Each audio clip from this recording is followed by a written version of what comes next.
Welcome to the Transforming Trauma Podcast, a complex trauma podcast through the NARM Training Institute. My name is Sarah Bueno, and I'm so excited to be sharing today's interview with you. Hi, Transforming Trauma listeners. The NARM Training Institute has a very special announcement. We are offering the Level 2 NARM Therapist Training online for the very first time.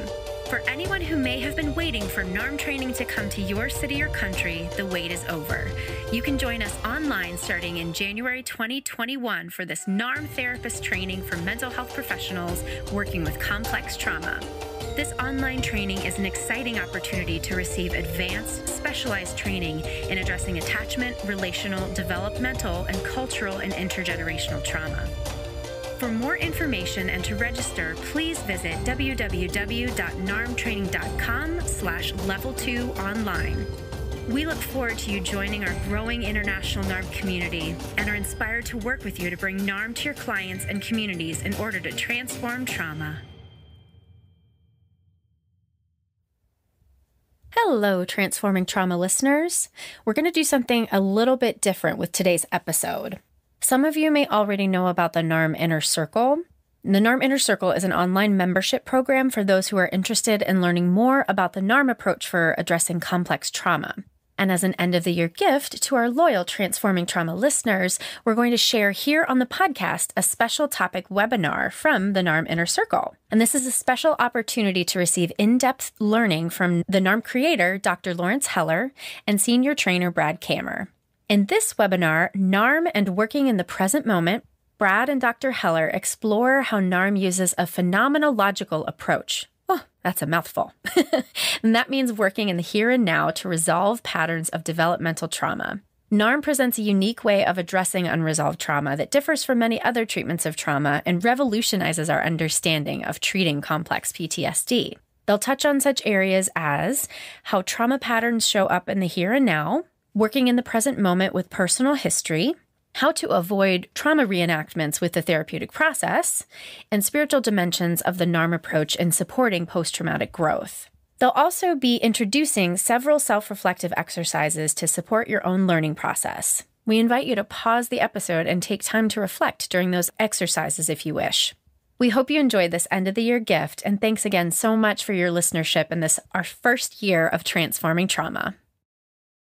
All right. Well, welcome everyone to our Inner Circle webinar on NARM and Working in the Present Moment. Really excited. Been looking forward to this one because I think it's one of the unique features of NARM that we really work with these patterns of adaptation to trauma in the present moment, as opposed to going back and trying to address the trauma as it happened in the past, which we also have to remember the context of the trauma field, that up until very recently, that really the way of working with trauma was going into the past. And even still, there's a lot of models that are still addressing it like this. So again, I think that we'll be getting into the meat of why it's so important from an NARM perspective to be working in the present moment. Before we get started, anything you wanted to say, Larry? No, you pretty much said it, but I'll go into the details of why we don't ignore the past and what happened in the past. But the reasons why it's so important to not make it just about the past and how that relates to clinical application is where at least one of the important focuses for today.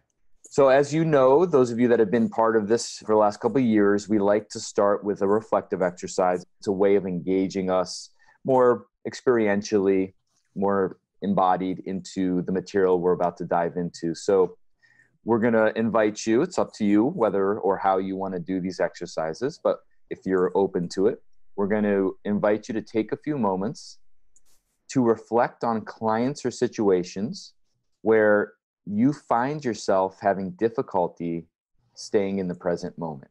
So clients or situations where you find yourself having difficulty staying in the present moment.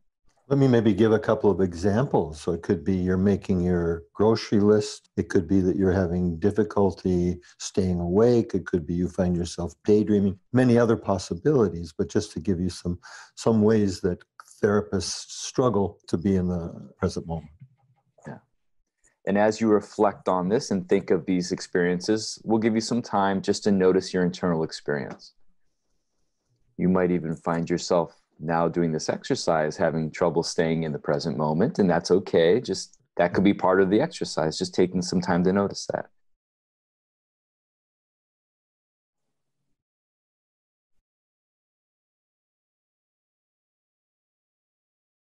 Okay, so we're going to transition to starting to get into this topic more from kind of a theoretical place here, and then we'll move into the application perspective a little bit later. So let's start from the beginning here, Larry. Why is NARM a model that emphasizes working in the present moment? Why is that important when working with developmental and complex trauma? One of the reasons that we emphasize it is that so much of the adaptation to early trauma is to disconnect, and to disconnect from the body, to disconnect from emotions, and to disconnect from the present moment, which could mean dissociating or could mean just going into the head and ruminating, compulsively thinking. So we teach people to track that moment by moment connection and disconnection process that clients and we all experience, not trying to get people into the present moment, but trusting that as awareness of these dynamics gets stronger and more effective, that the natural state of human beings is to be in the present moment. And consistent with the 4 pillars, we're exploring what's getting in the way of that in terms of the various adaptations to usually to early trauma that people have made. So maybe you could just do a little bit more clarification about when you talk about connection, disconnection, just giving us a little bit of a reminder of that. Well, it relates to the somatic element in NARM. And even though I put NARM clearly in the somatic psychotherapy, at least one of the influences has been somatic psychotherapy, we work with the body differently. But when you think about it, the body only exists in the present moment. In our mind, we can be ruminating about the past and we can be worrying about the future and all of these dynamics. And it's very consistent and ancient, particularly ancient Eastern traditions of the eternal now, which is the present moment. And the access to that is through the body. And so we pay very close attention to when people are tensing and or collapsing, because that represents a kind of a disconnection. And that's a communication that we want to understand what's going on and help reflect that to the client so that they can build that into their increasing mindfulness and self-awareness capacity. So it kind of works in both directions, that as people have more awareness, they have more capacity to be in the present moment. And as they're more in the present moment, they have more capacity to have awareness about the connection, disconnection process. Yeah, it's a virtuous cycle that gets going. Exactly. So I think we already started talking about this, the moment-to-moment tracking of the client's experience by the therapist. So this is a little bit more of the clinical, how we're helping, we ourselves as therapists, NARM therapists, are helping track the moment-to-moment connection, disconnection process, but we're also helping our clients. So could you talk more from this perspective of working in the present moment? Sure. So as I mentioned a moment ago, the 2 primary ways that we disconnect are through tension and collapse, and the various elements that are associated with that. So for example, we track a person's breathing. We don't do deep breathing exercises in NARM, as I think probably most people out there know, because we don't try to change people's state by imposing shifts on the organism. We trust the organism as we work with the obstacles that are in the way of being in the present moment, that the person naturally gets more present. So we don't use breathing exercises, but we pay attention to the breath. We pay attention to where people tense and collapse. We can watch, when people are tensing their jaw or grinding their teeth. These are all mechanisms of disconnection, as are all of the patterns of tension and collapse that we experience ourselves and that we can see in our clients and in the world in general. And the interesting thing too is that these tension and collapse patterns become chronic.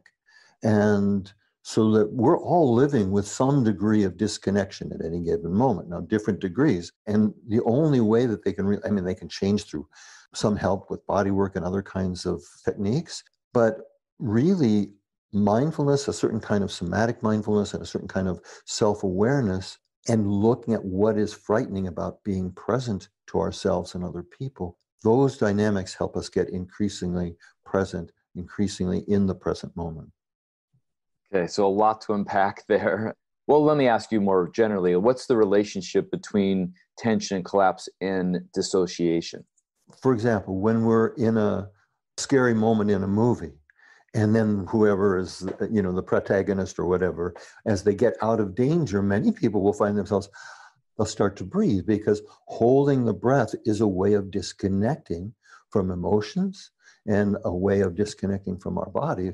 And that's primarily, though, that we're disconnecting from emotions when we're dealing with emotional trauma, developmental trauma, complex trauma, the different names that are now being used. So dissociation has a somatic platform. It's a somatic dynamic where we increasingly disconnect from the body. I mean, all these structural kinds of models of dissociation, I'm not saying there's not some value in them, but that make it too complex. It's basically when we dissociate, we're disconnecting in a variety of ways from the body. Now, we can do that by a dimmer switch dynamic where we dim down all of our physical and emotional feelings. We can do it like a breaker switch phenomenon where everything just shuts off. Happens, when there's been significant developmental trauma or significant shock trauma.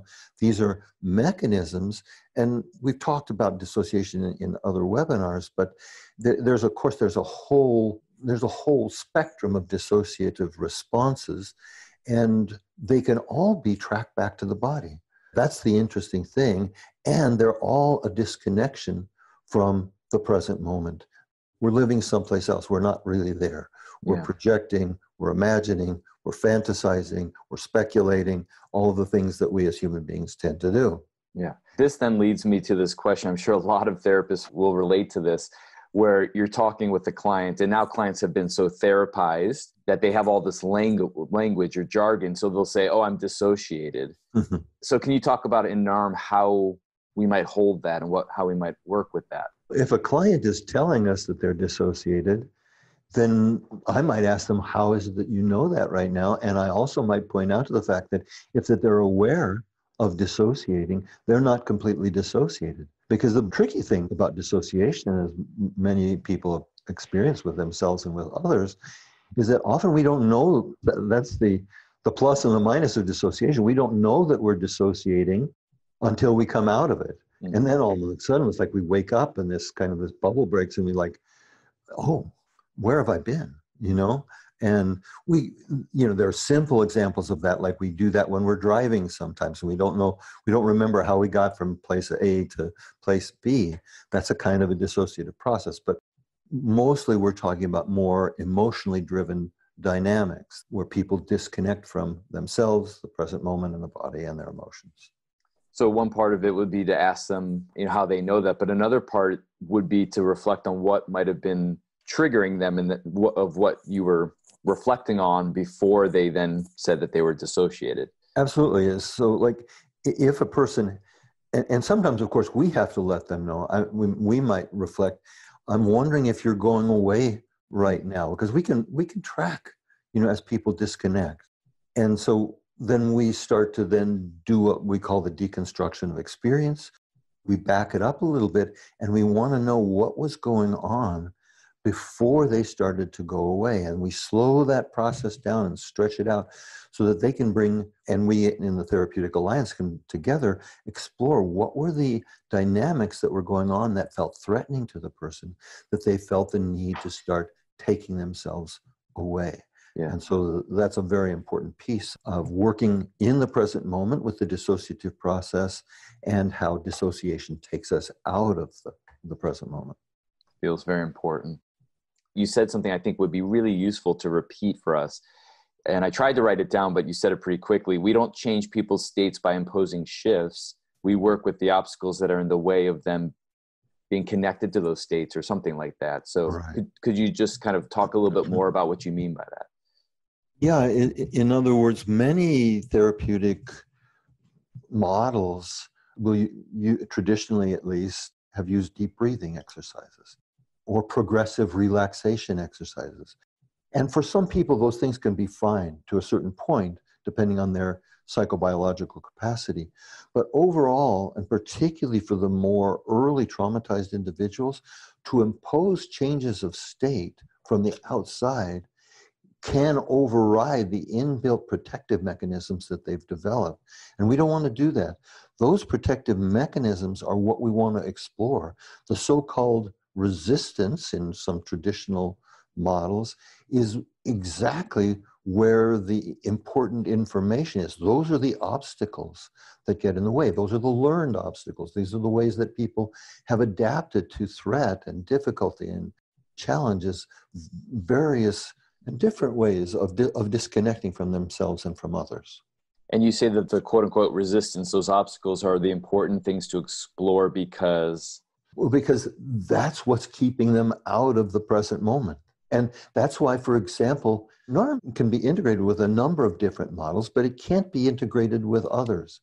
So, for example, NARM and hypnotherapy don't integrate well because they're two different models of the human experience. And hypnotherapy uses a bypass mechanism to get to various kinds of material. And that's just kind of the opposite of what we're doing.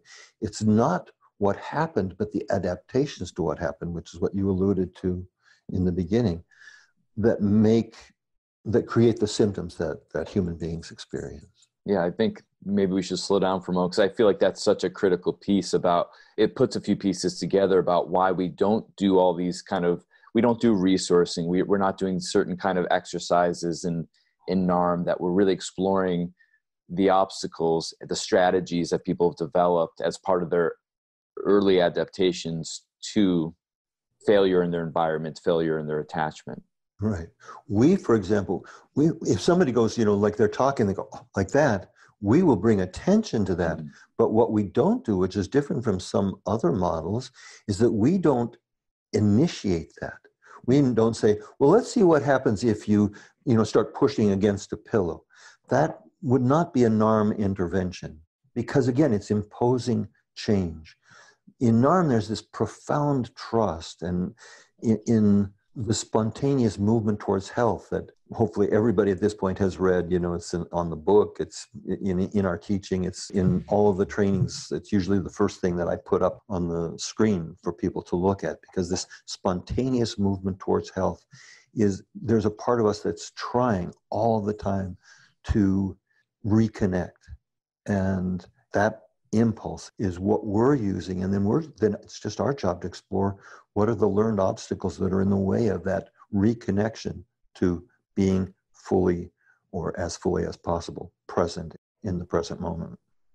I don't know about anyone else. I could stop the webinar right here because I feel like you've said such a rich, this has brought NARM together in such a simple but also very complex, comprehensive way about the present, working in the present moment, and why NARM sets up the organizing principles that we do that are exploratory based, inquiry based, and not trying to impose change, not trying to get somewhere, not trying to be goal oriented.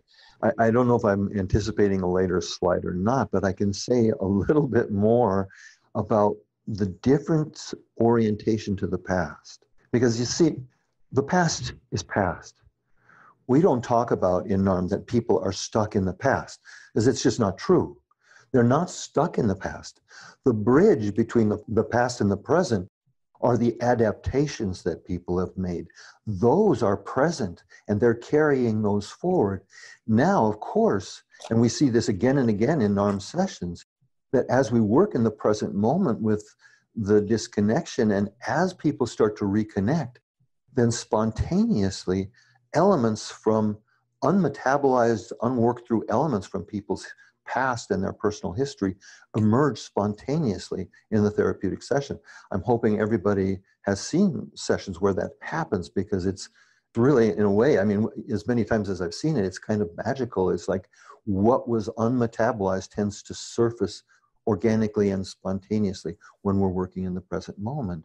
So it isn't to say, of course, therapies that have focused on the past have been helpful to many people, but I don't think they fully understood the mechanism and what was helpful.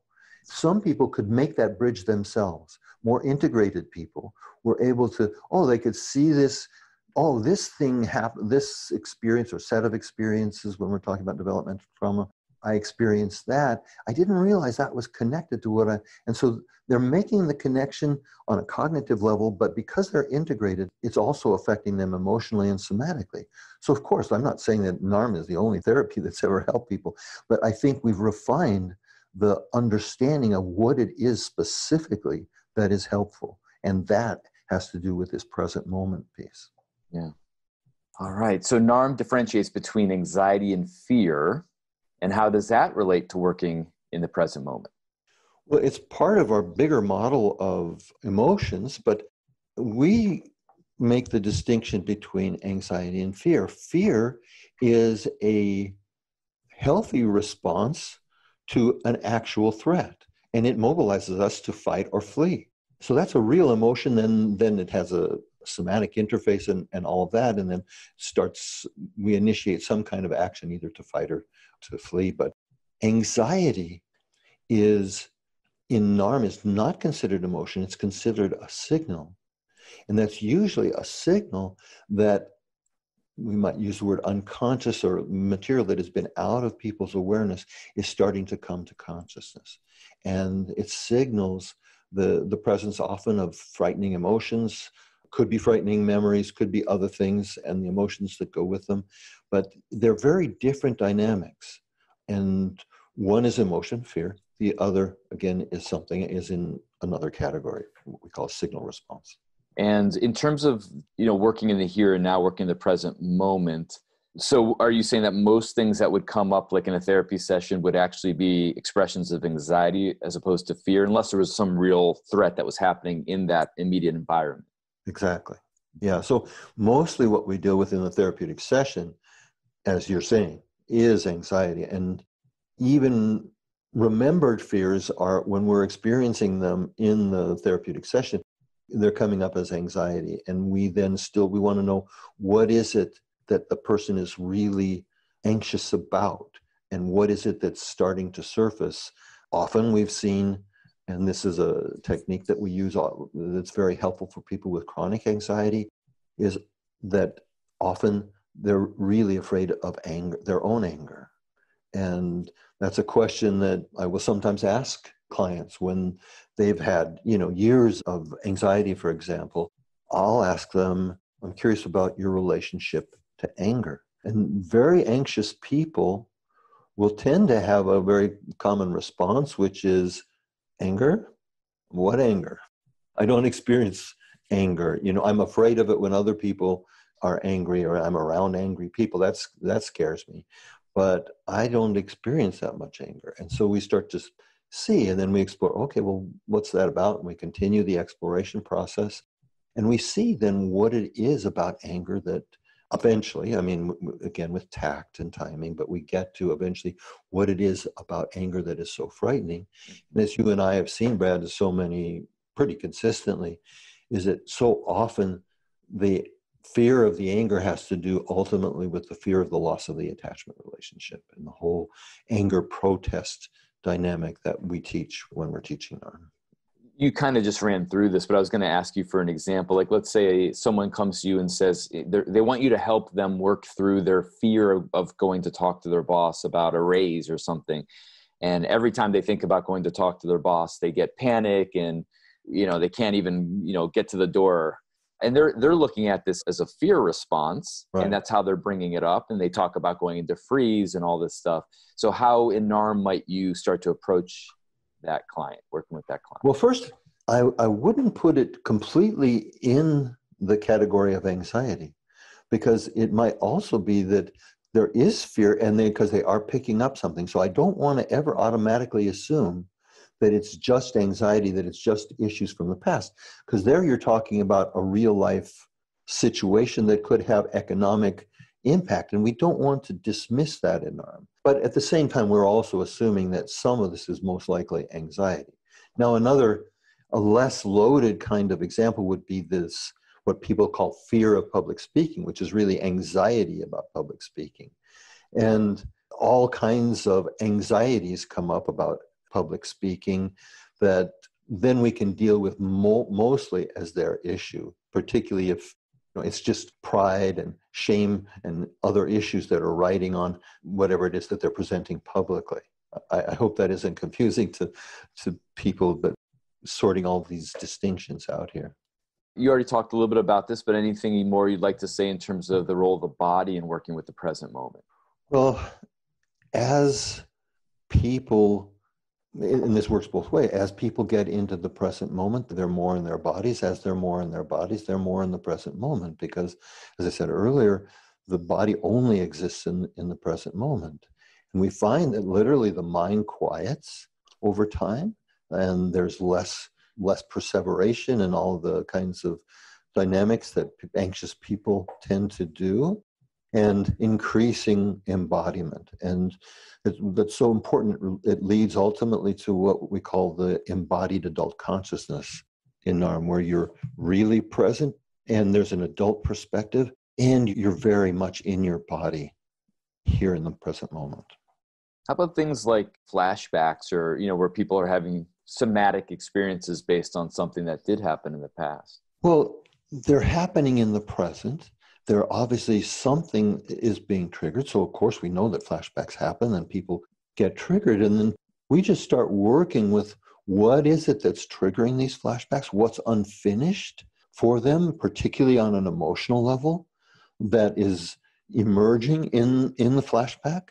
And then ultimately, as we do in NARM, we relate it to what are the identifications too that the person developed out of this difficult experience or this series of difficult experiences that they've had. And so as those identifications get clear and dissolve, that as the result of the emotional work that we do, which is always with the orientation towards emotional completion, flashbacks diminish and then generally ultimately go away. Yeah.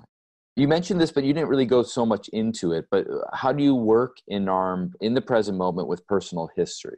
Well, again, we don't, sometimes people will come in and there's a piece of personal history that they need to deal with.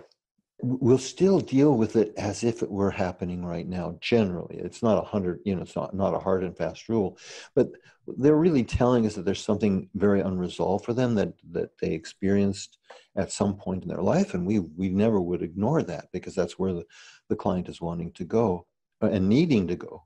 But we would still, as we do with any kind of trigger, we talk about it more in the present tense as if it was happening right now.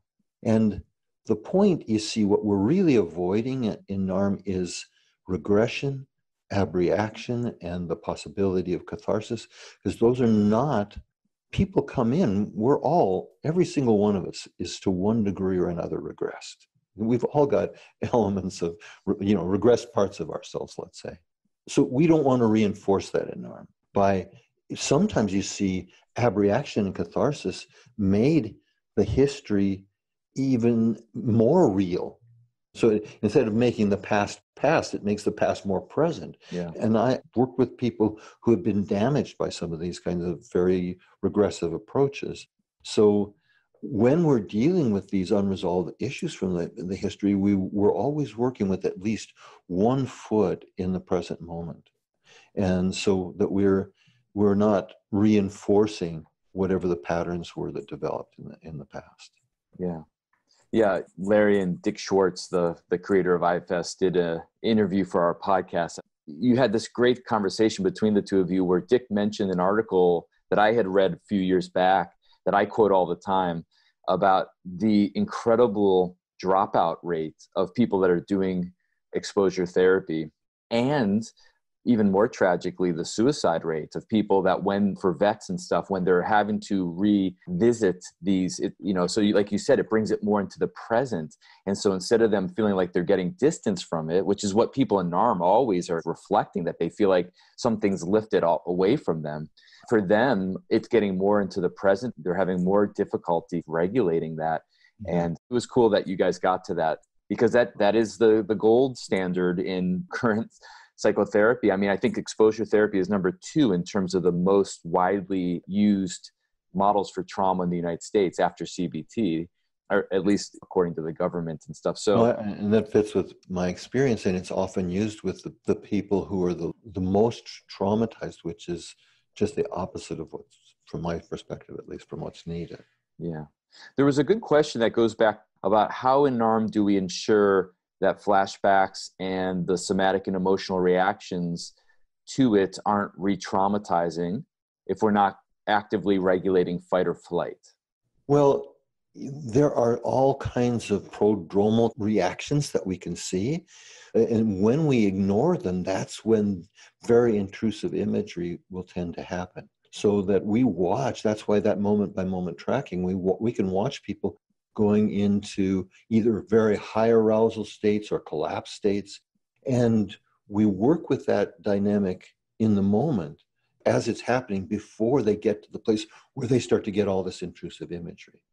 Now, each client is different. So any specific client, we might need to do some other kinds of interventions. But as implied in the question, we're not actively trying to regulate the client. We trust that as they work through their emotional conflicts, regulation happens. And that's what we see all the time. I tell this story a lot in my teaching, so some people have probably already heard this, but it was I was assisting in one of Larry's classes. I don't know if you've heard this story though, Larry, or maybe you did years ago, but there was a group and there was a lot of somatic practitioners in the group, people that already had a lot of training in somatic. And we were doing these practice dyads and the client was feeling very activated. That's what she was reporting, feeling very activated. And the therapist who had touch background suggested, or she asked, would it be okay if I come and just do a little gentle touch on your shoulders? And the client said yes.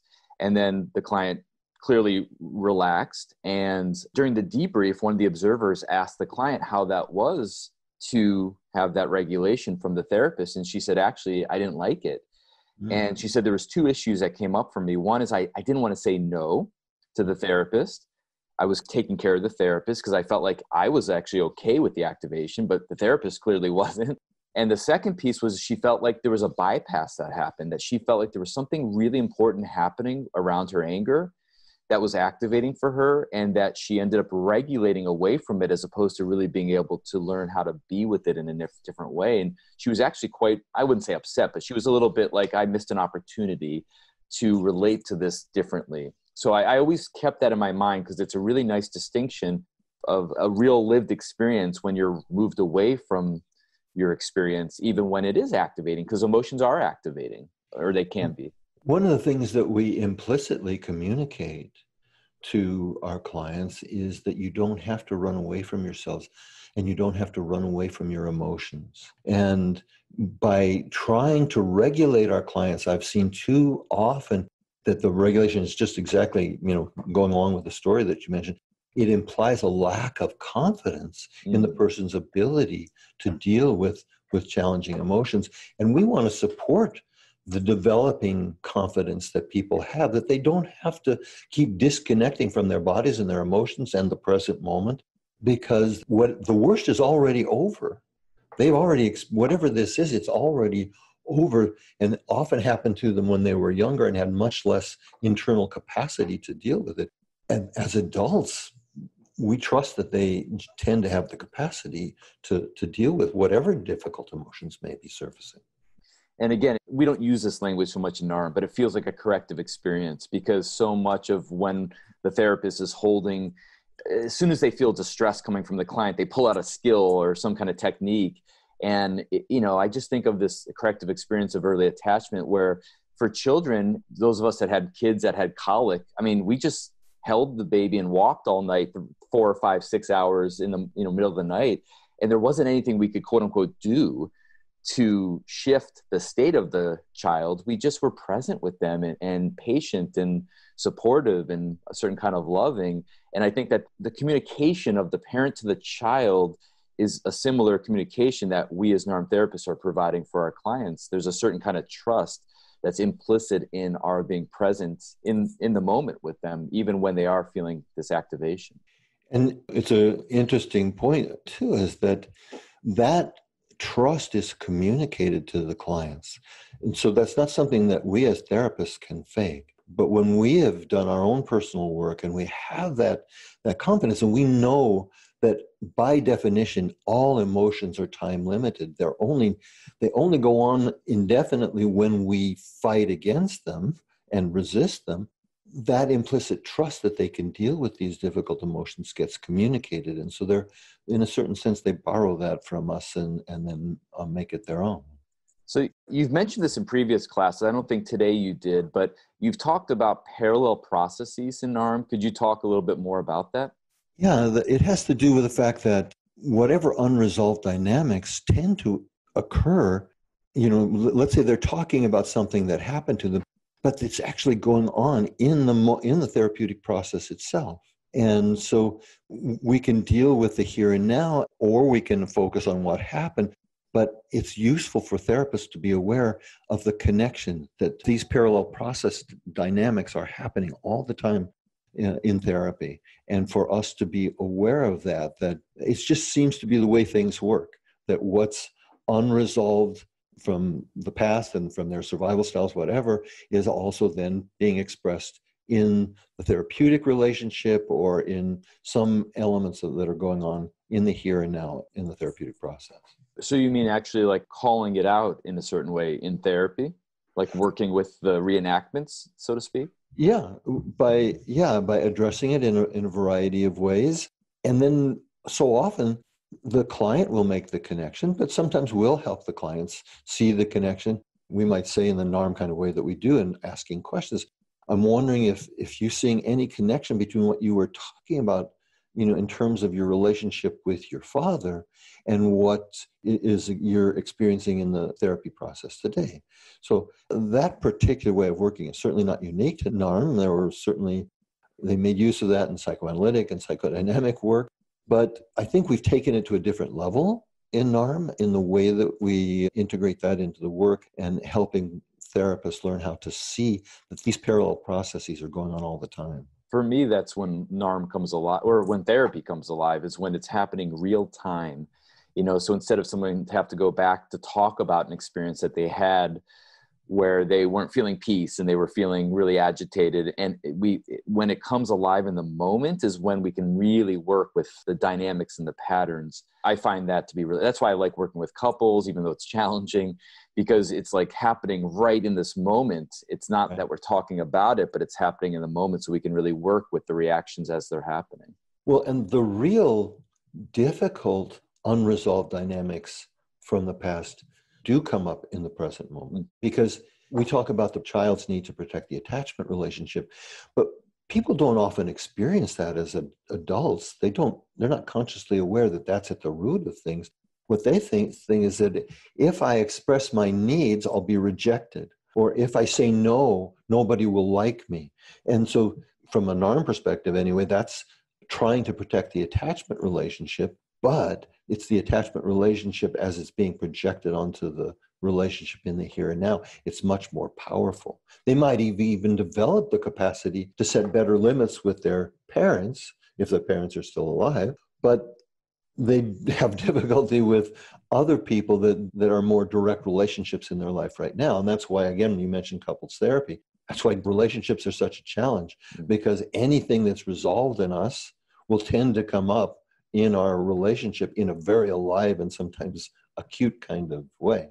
There's a question going back to the previous slide that you mentioned something about running away from emotions, and that we shouldn't support people running away from them. Because in NARM, we talk about the differentiation between primary and default emotions. Right. And I think it would be useful, we can't go into depth into it, but just giving a little bit of, like, you're talking about not running away from primary emotions. I'm talking about not running away from primary emotions. And also, we never push people into emotions. I want to be clear about that. So we're, unlike some, like ISTDP, for example, we're never trying to push people into emotions.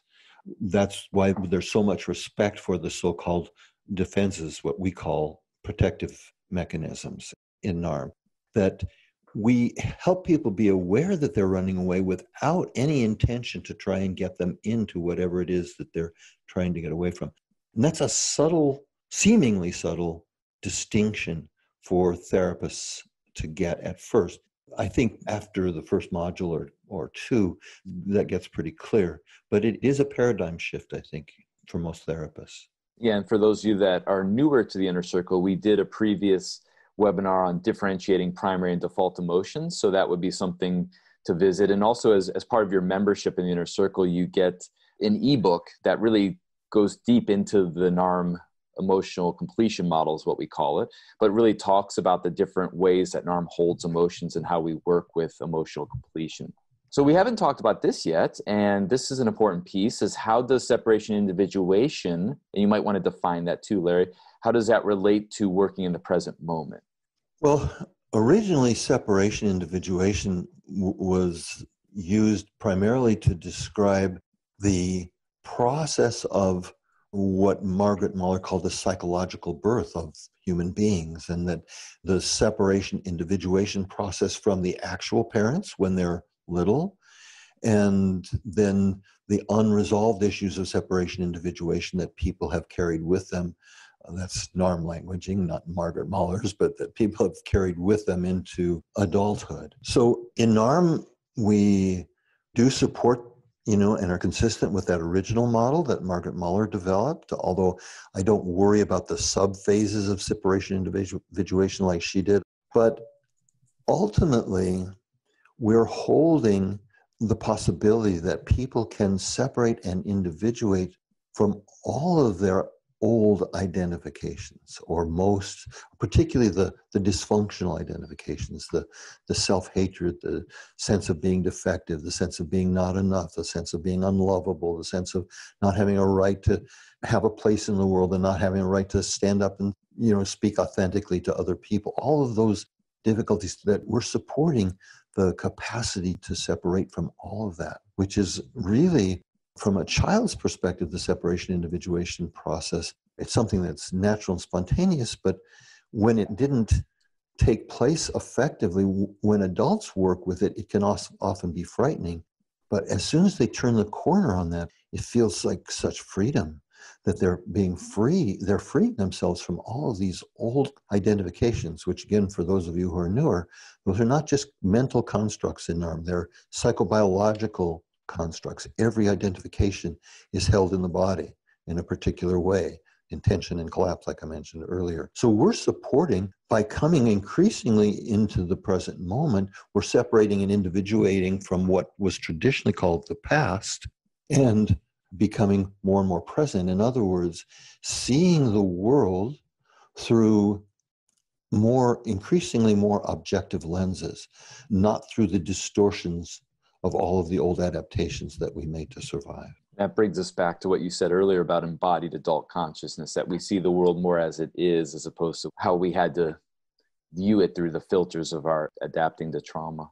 And the parallel process with that is the more that we see the world as it is, we're also at the same time seeing ourselves more and more as adults, and we don't have the same vulnerabilities as adults that we did as children. As children, we were 100, at the beginning in particular, we were 100% dependent upon the environmental reaction.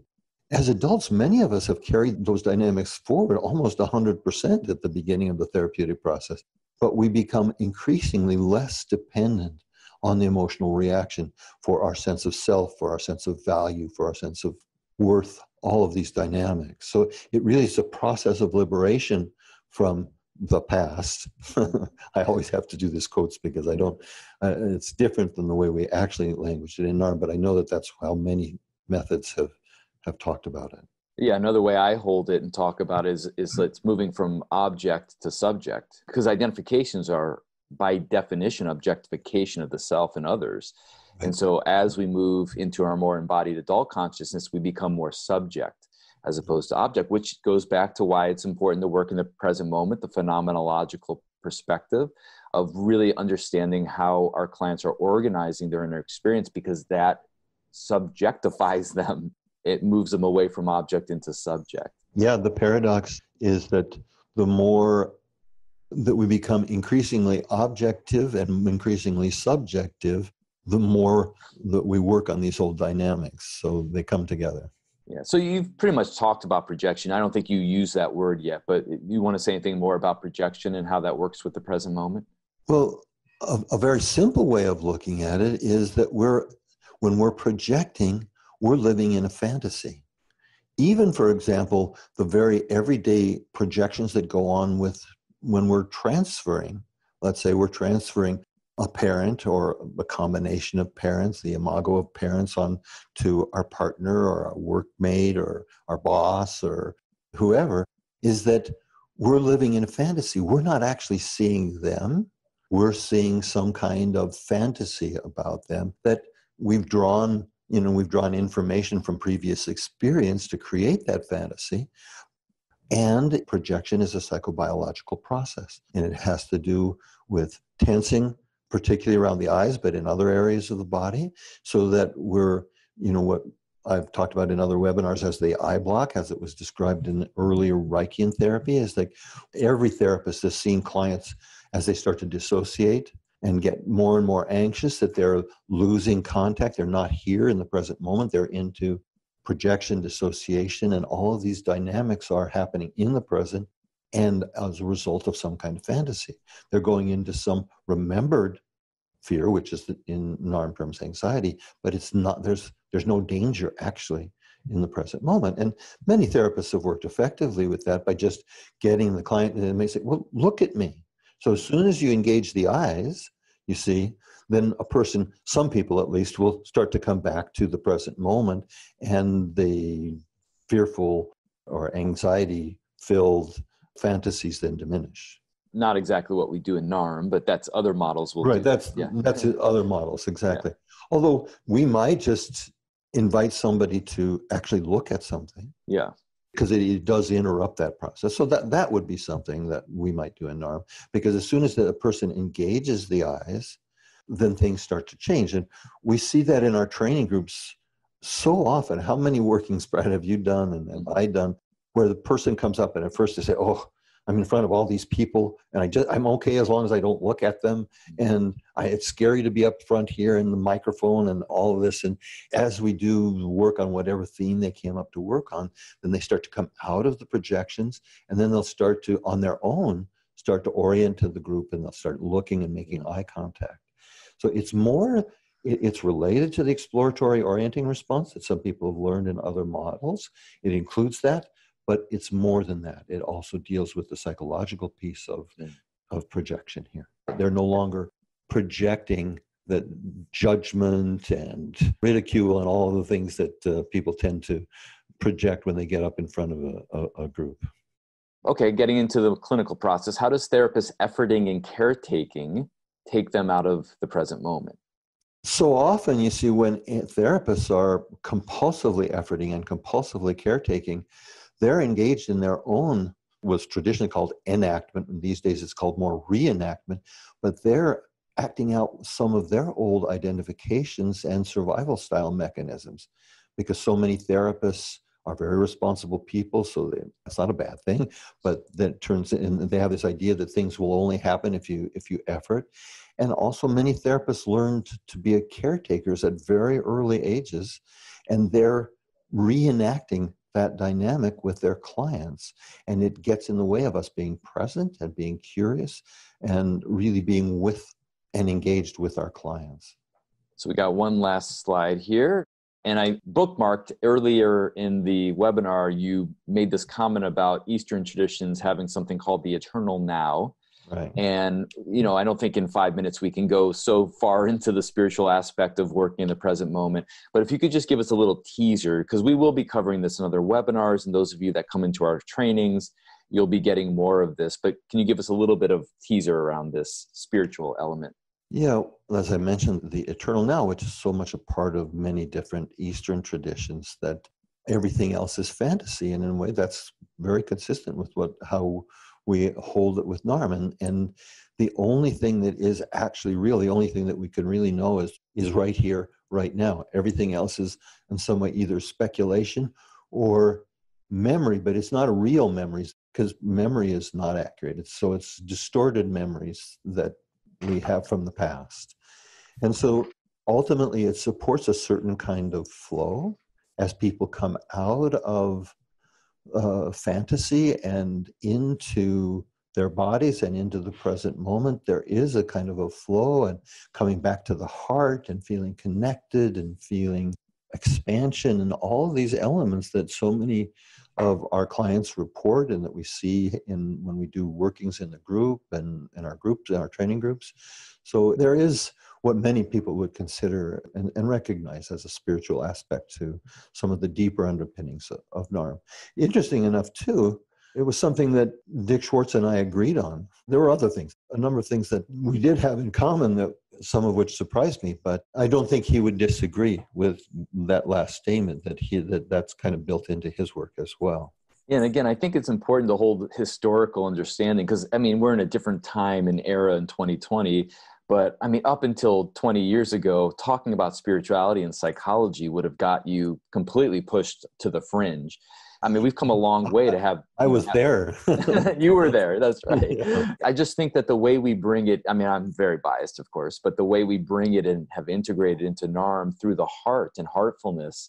Larry and I have been doing a lot of these online trainings in the last 3 months or so, and it's amazing how quickly the heart connection shows up even on Zoom in these groups. And it's just something so wonderful because you can look at early trauma as a heartbreak, as a disconnection from our own hearts. And so as we're supported to reconnect to ourselves, there's a reconnection to our heart, and that allows us to connect with other people through our hearts. And for me, that's real embodied spirituality. And that's what I gravitate to. I don't gravitate so much to the other stuff. I gravitate to when it really feels like there's increased connection. And I love that NARM has that built in. Yeah.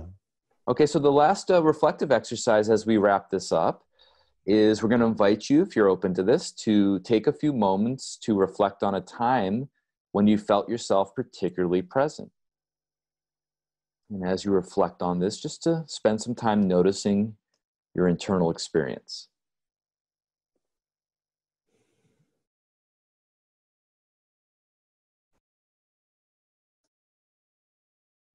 We're going to invite you to transition back to our group.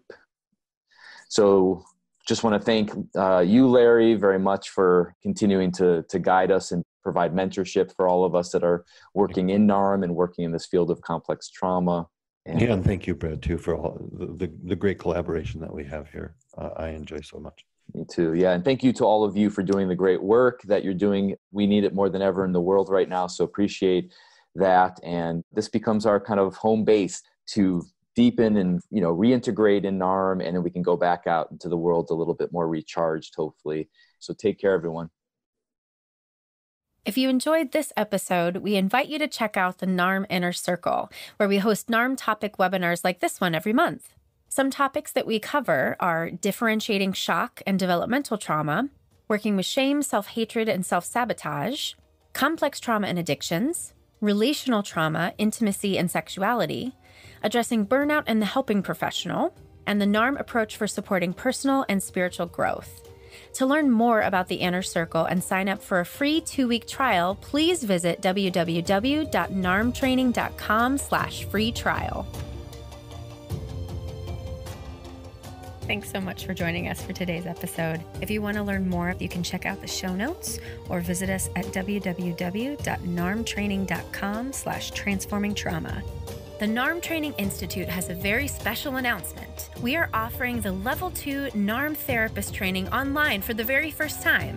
The trauma field is evolving so quickly. Trauma-informed therapists who want to learn how to address the long-term impacts of adverse childhood experiences and complex post-traumatic stress disorder want to be trained in NARM, one of the first clinical models specifically designed to address ACEs and C-PTSD. This online NARM therapist training is starting in January 2021 and is filling up fast. So if you're interested, we'd encourage you to register now to reserve your spot. Please visit www.narmtraining.com/level2online. That's www.narmtraining.com/level2online. Thanks to Andrea Klunder and the Creative Imposter Studios for producing and editing, to Tori Essex for our album art, and to Brad Kammer for the creation of this podcast. We really look forward to building community and connection with you and changing the world by transforming trauma.